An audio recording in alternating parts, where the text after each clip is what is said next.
بسم اللہ الرحمن الرحیم۔ السلام علیکم، میں ہوں فہیم اختر اور آپ مجھے یوٹیوب پہ دیکھ رہے ہیں۔ ناظرین، آج الیکشن کمیشن آف پاکستان اور وفاقی حکومت ایک بار پھر آمنے سامنے آئے ہیں۔ الیکشن کمیشن کی جانب سے آج کچھ چینلز کے اوپر غلط خبر یا چلوائی گئی یا ان کو کوٹ کر کے چلائی گئی جو کہ حکومت کے خلاف تھی، اس کا احوال بتائیں گے۔ اور ساتھ میں وفاقی کابینہ کے اجلاس میں وزیر اعظم عمران خان نے وزراء کے اوپر ایک بڑی پابندی عائد کی ہے کہ وہ بیرون ملک دورے نہیں کریں گے غیر ضروری۔ وزیر اعظم نے یہ پابندی کیوں لگائی ہے، ہدف کون ہے، اور کابینہ اجلاس میں جو آج ایک اہم فیصلہ ہوا ہے الیکشن کمیشن آف پاکستان سے متعلق، اس کا احوال بتائیں گے۔ آج وزیر اعظم عمران خان کی سربراہی میں وفاقی کابینہ کا ہفتہ وار اہم اجلاس ہوا۔ اس اجلاس میں 14 نکاتی ایجنڈا منظوری کے لیے پیش کیا گیا۔ سب سے اہم معاملہ تھا الیکٹرانک ووٹنگ مشین کے استعمال کے حوالے سے جو لیجسلیشن کی گئی ہے، اس کے اوپر الیکشن کمیشن کیا کام کر رہا ہے، اور جو کمیٹی بنائی گئی تھی اس نے بھی الیکشن کمیشن آف پاکستان سے کے متعلق جو معاملات ہیں اس پر کابینہ کو بریفنگ دی۔ کابینہ کے اجلاس میں اس بات کے اوپر اتفاق کیا گیا کہ جب الیکٹرانک ووٹنگ مشین کا قانون بن چکا ہے تو اس کے اوپر implementation election commission of Pakistan کے اوپر لازم ہے۔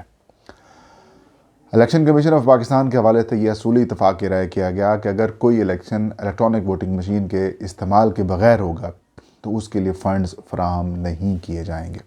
جنرلی بات کی گئی، لیکن بلدیاتی انتخابات جو کہ اس وقت ہو رہے ہیں خیبر پختونخوا کے پہلے مرحلے میں، اس کے لیے 4.5 ارب روپے حکومت پہلے ہی الیکشن کمیشن آف پاکستان کو جاری کر چکی ہے۔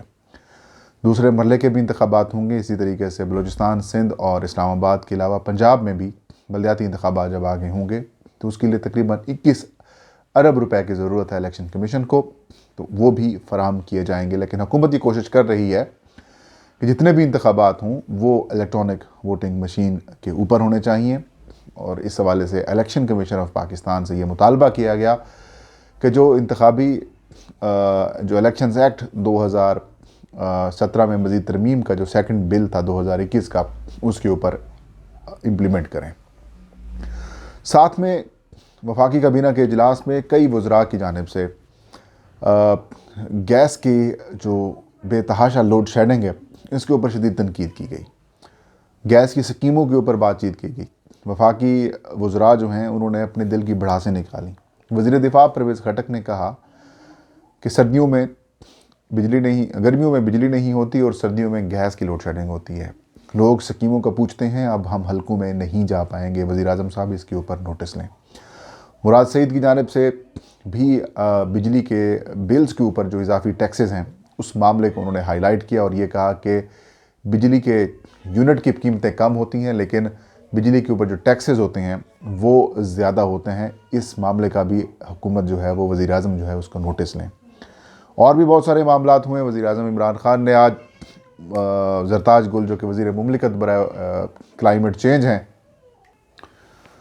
تو ان کے سامنے وزیر اعظم عمران خان نے اپنے معاون خصوصی ملک امین اسلم کی تعریف کی اور یہ کہا کہ پچھلے کئی سالوں میں پی ٹی آئی کی حکومت میں 2 لوگوں نے اہم کام کیا ہے۔ ایک کرونا کے اوپر بہت اچھا کام ہوا ہے اور دوسرا کلائمیٹ چینج کے حوالے سے ملک امین اسلم نے بہت اچھا کام کیا ہے اور ان کی انٹرنیشنل لیول کے اوپر پذیرائی بھی بہت زیادہ ہوئی ہے۔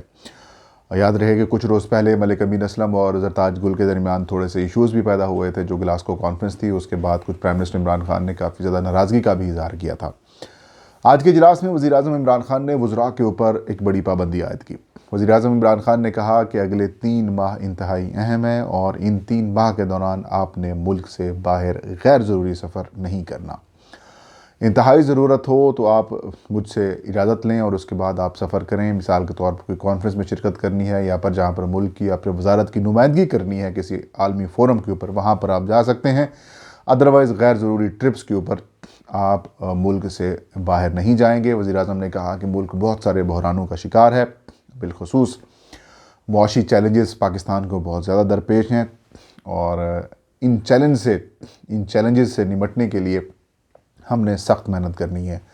ویسے بھی 3 سال کا وقت حکومت کو گزر چکا ہے، اب اگلے آنے والے سالوں میں حکومت نے کارکردگی دکھانی ہے، اور اگر ہم نے کارکردگی نہ دکھائی تو عوام کی عدالت میں ہم نہیں جا سکیں گے، یعنی کہ انتخابات کے لیے جو ہماری پرفارمنس ہوگی وہ ٹھیک نہیں ہوگی۔